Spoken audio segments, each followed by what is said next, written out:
Di ka pa rin nagbabago. Maganda ka pa rin. Manang-mana sa itong anak niya ni... Hindi ka ba natutuwa na makita ako ulit? Alam mo, Chito, hindi ko alam kung bakit ka nandito o bakit ka nagbalik dito. Pero isa lang masasabi ko, layuan mo yung pamilya ko. Nay, palagi niyo po itong isusuot para maaalala niyo po ako. Naku, anak, sweet-sweet mo naman. Halika nga, pakis nga. May halaga pa ba sa'yo ang luma ninyong townhouse? Ilang buong kami tumira doon ni Dolores. Doon namin pinalala yung future namin. Pero lahat lang pala yung isang kasinungalingan. Habang magkasama kami ni Dolores, nagkikita pa rin pala sila ng ex niya. Maalay ko ba, habang wala ako, doon nila ginagawa yung milagro nila. Baka nga doon nila nabuo yung anak nila. Hindi ka makatulog? Iniisip ko kasi si Elisa eh. Pang-unang gabi pa lang namin magkahiwalay.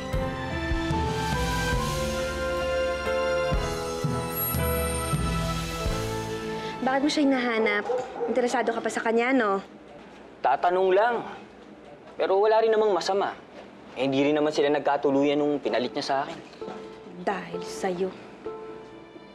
Ako? Eh, nahuli ka kasi ni JR na bumibisita pa kay Dolores. Akala niya may relasyon pa kayo. May mga nakita nga ebidensya. Ang teorya ko dyan, may nagpa-espiya kay Dolores para makunan kayo ng litrato. Di kaya nagsawa lang yung JR. Tapos ako ginagamit na dahilan. Pwede rin. Sino nga naman papatol sa isang GRO, di ba? Kaso sayang, kung sana nagkatuluyan sila, di sana meron na akong sosyal na salon. Kasi nagtitis ako dito sa isang pipitsuging parlor, di ba? Sige na. Kanina pa ba ganyan yan? Opo, Tay. Kanina pa po ako sa pauwi. Pero parang statwa lang ng kausap ko. Namimiss niya po siguro si Chang. Ano ba?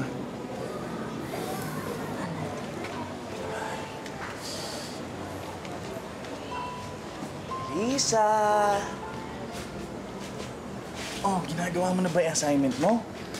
Kumain ka na ba? Ha? Ay, nga pala, nagluto si Ate Josie ng adobo, oh. Kain na tayo. Vamos! Busog pa po ako, tsaka gagawa pa po ako ng assignment ko.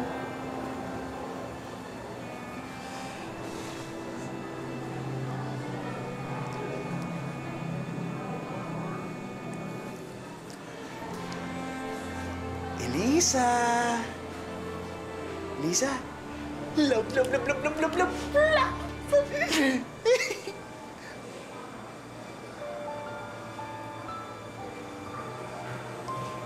Bakit hindi ka tumatawa? Kasi naman, Tay, 3 love lang yun eh.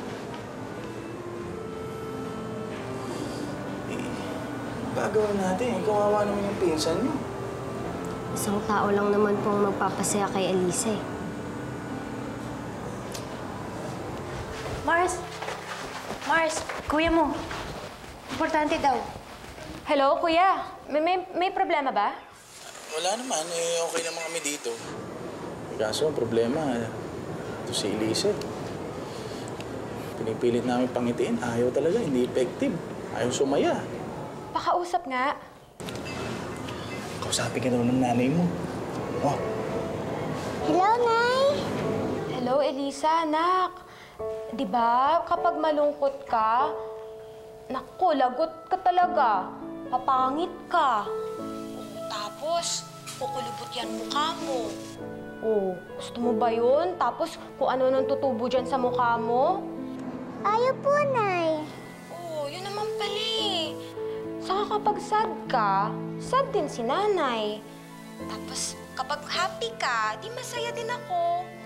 Oh, saka, nak, uuwi naman na ako. Ilang araw na lang, uuwi na ako dyan. Ngingiti na yan. Love, love, love, Elisa. Love, love, love you din, Nay. Tumaas by 40% ang increase dito sa store after lumabas ng article about Victor. In fact, non-stop na yung mga trabahador natin sa pag-reproduce ng love chair para lang ma-accommodate lahat na gustong bumili. At pati si Tita Susan, interesado na rin. Ay, nako. Ikaw nang kumausap kay Susie, pwede ba? You know I don't really like her. Okay, Tita. Yes, Odette. May naghahanap sa inyo. Odette, I have a meeting in 10 minutes. Opo, sinabi ko na nga po sa kanya yun eh. Kaso nagpupumilit. Eh, natatakot naman ako baka mag-iskandalo. Sino ba yon?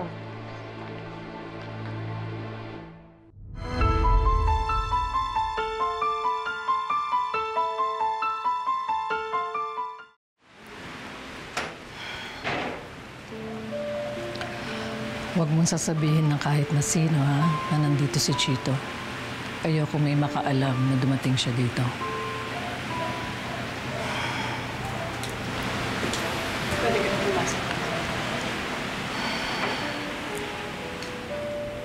Sino ba yung taong ayaw mo makakita sa akin? Yung anak mo ba? Balitang-balita kasi na bumalik na sa'yo. Kumusta na nga pala si JR?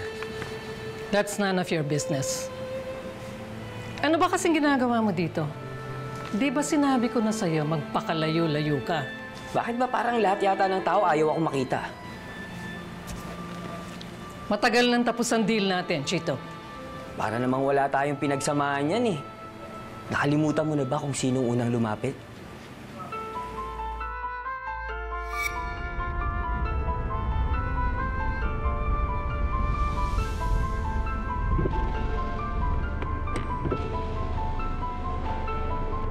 Chito Guevara, Oo nga. sumakay ka. May mahalaga tayong pag-uusapan.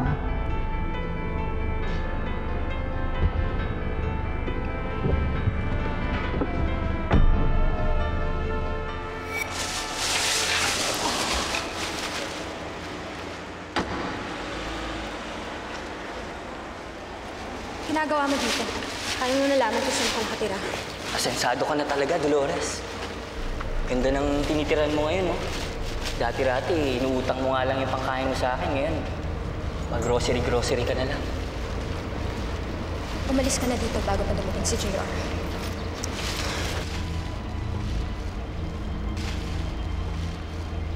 Ganda nito, ah. Bigay ni JR? Ano? Pakasal na kayo? Teka muna. Ito naman, oh. Hindi mo ba ako patutuloyin? Ano ba talaga kailangan mo? Ang init naman ng ulo mo, eh. Masama bang mangumusta ang isang dating kaibigan? Alam mo, hindi kita mahal. Mahal ko si JR. Dolores, hindi naman kailangang malaman ni JR, eh. Alam ko namang hanggang ngayon, may nararamdaman ka pa rin sa akin. Basta! Umalis ka dito! Papatawag talaga ako ng pulis!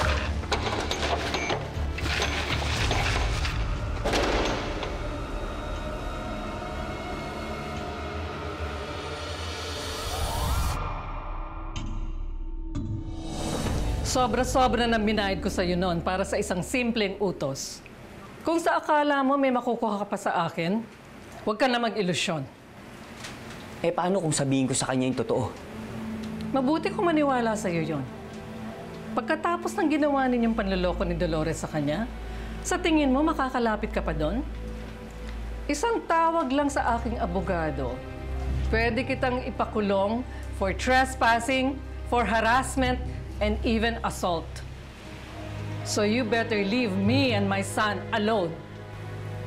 Kung hindi, alam mo kung saan ka babagsak. Ngayon, pwede ka nang umalis. Hindi ba tayo tapos? Yes, we are.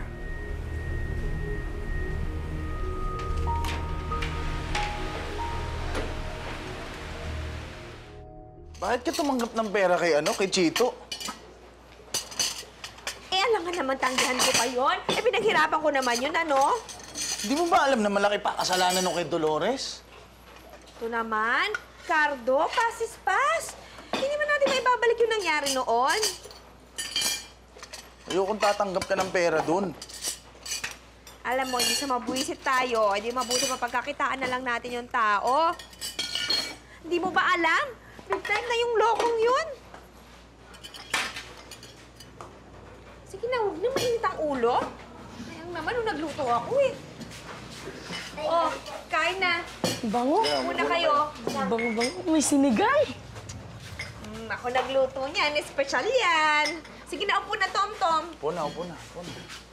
Ako na yung kanin. Ayoko pumayat ka, ha? Kaya kain lang ng kain, ha? Kasi ang cute-cute mo, para kang itong tatay mo, oh. Di ba? Sige na, huwag ka na magalit. Ito naman, eh. Ikaw na muna magkanin.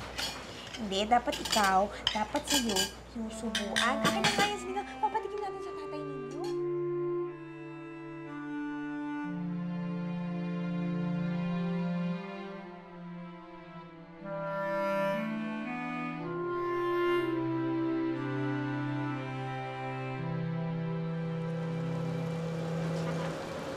Elisa? Oh, Elisa, sandali. Anong ginagawa mo dito? Dilim-dilim dito ah. Dapat di ka nag-iisa dito. Alam mo ba na sabi nila maraming mumu dito? Huwag kang matakot. Bakit mukha ba akong mumu?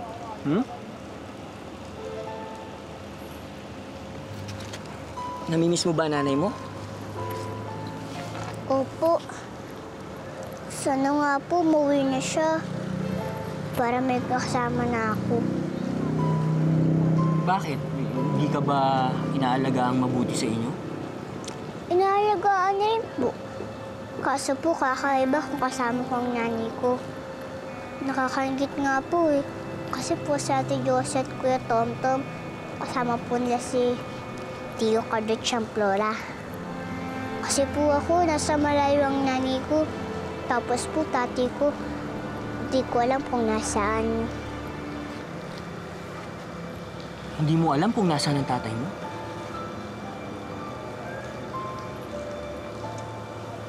Ako alam ko.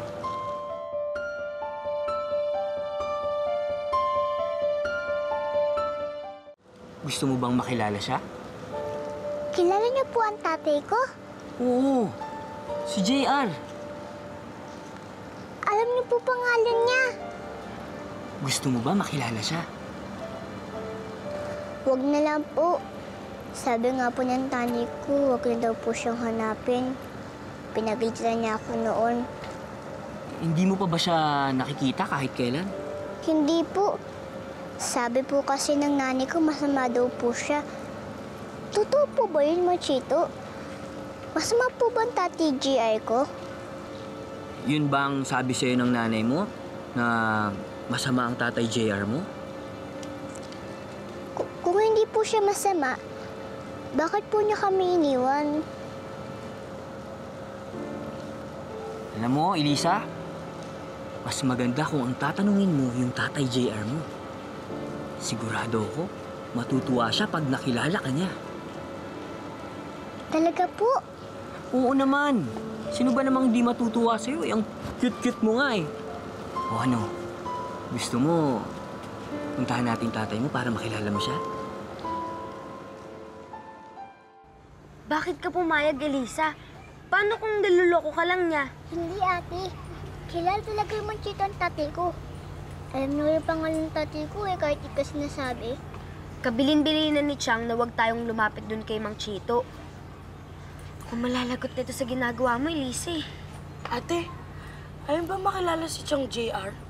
Sabi kaya ni Chang Flora, mayaman daw siya. E di pag nakita si Lisa, yayaman si Lisa. Pati tayo damay. Hindi naman ako hihingi na pera sa kanya. Tatanong ko lang kung bakit na kami iniwan ni inay. Uy, Elisa, pag nagbigyan ng pera yung tatay mo, huwag mo nang tatanggihan, ha? Paano yung bili ni Chang? Mukha naman talagang pagkakatiwalaan yung Mang Chito na yun. Sige na, ate. Pumayag ka na. Himala! Walang kibo! Mabuti pa kasi itong si Elisa. Nakikita niya yung tatay niya. Ako kaya? Bakit? Wala pa ba sinasabi sa'yo si Mang Roman?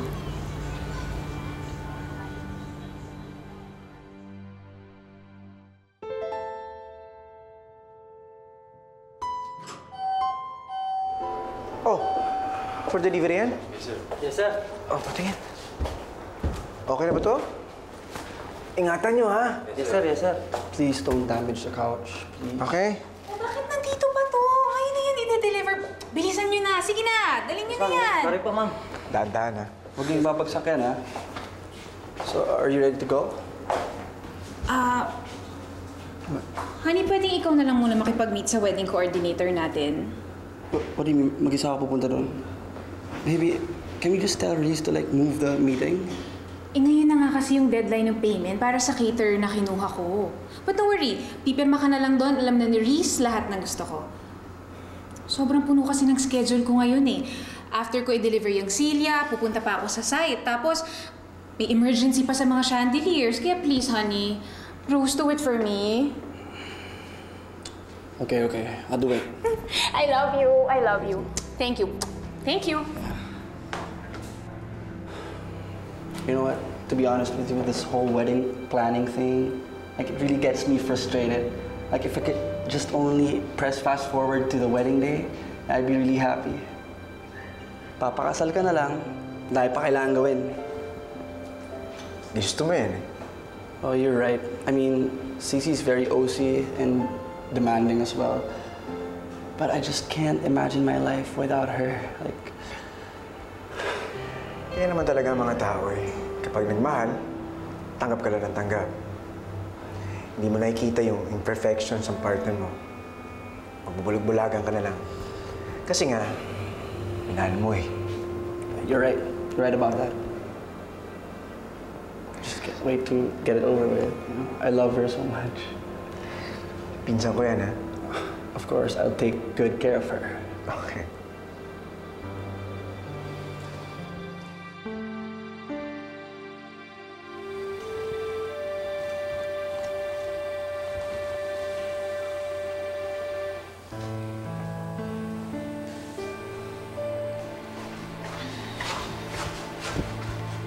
Uy, yung pinaplansya mo! Marsa, tulalay ka na naman. Naalala ko kasi si Elise eh. Ganitong oras yung uwian niya. Tapos, kapag hindi siya nakakasama sa mga pinsan niya, nakikipagkulitan siya sa akin habang naglalaba ako. Emotera ka talaga forever. Tiis-tiis ka muna. Magkikita naman kayo sa day off mo eh. Ano kayang ginagawa niya ngayon? Nagawa niya na ba yung assignments niya? Mars, huwag mo nang alalahanin ang inaanak ko. Kasama naman niya kuya mo, di ba? Ano po ba itong suot ko? Bagay na bagay nga sa iyang damit eh. Ang ganda-ganda mo nga eh. Dagdagan pa natin ha. O yan, kompleto na. Naku, sigurado ako. Matutuwa ang tatay Jermo pag nakilala ka niya. O ano, excited ka na bang makita siya? Opo, tara na po, Mang Chito. Mang German, Ang ganda-ganda mo naman, Elisa. May lakad ka ba? may puputan lang po kami ni Mang Chito. Chito. Ikaw pala yung Chito. Ako nga. Bakit? Wala. Hindi ba kasama yung nanay mo? Hindi po eh. Nandun po siya sa trabaho niya. Alis na po tayo, Mang Chito. Bye, Mang Roman. Hoy, ingat kayo. Sige, Chief.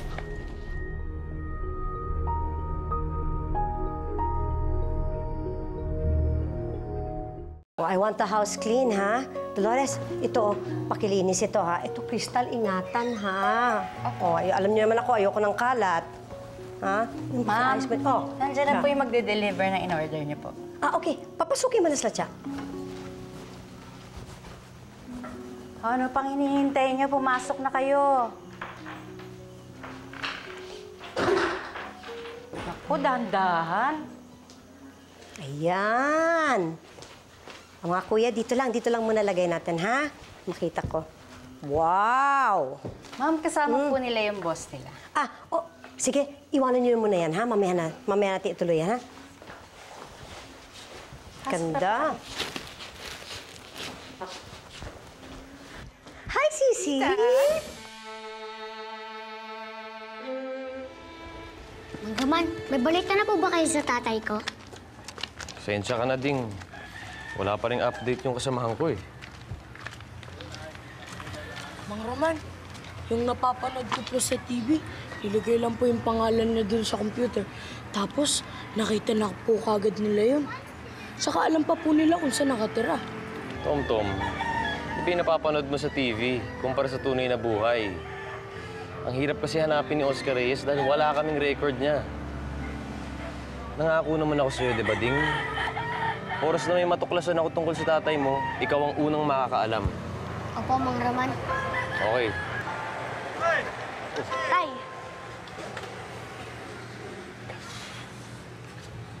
So yung pinsan nyo, teksahan yung nanay niya, hindi niyo ba kasama? Kasi po, Tay, ano po eh. Nakasulubong kanina. Kasama si Chito. Ikaw, kumusta na? Okay naman. How's Claudia? Oh, she's stuck in a meeting, kaya ako na lang po yung pinapunta niya dito para i-deliver tong love chair. Oh, okay. You like it? Oh, gosh, look. I love this. I really love it. Thank you, Even Tita. the color. Yeah. Thank you. I'll tell that to Tita Claudia. Pero sa ngayon, kailangan ko na pong mauna. Ba't naman bilis? Stay first muna. Gusto mo mainom? Sandali, ah. Melda! No, Tita. Dulo. Tita, I really can't. I'm sorry.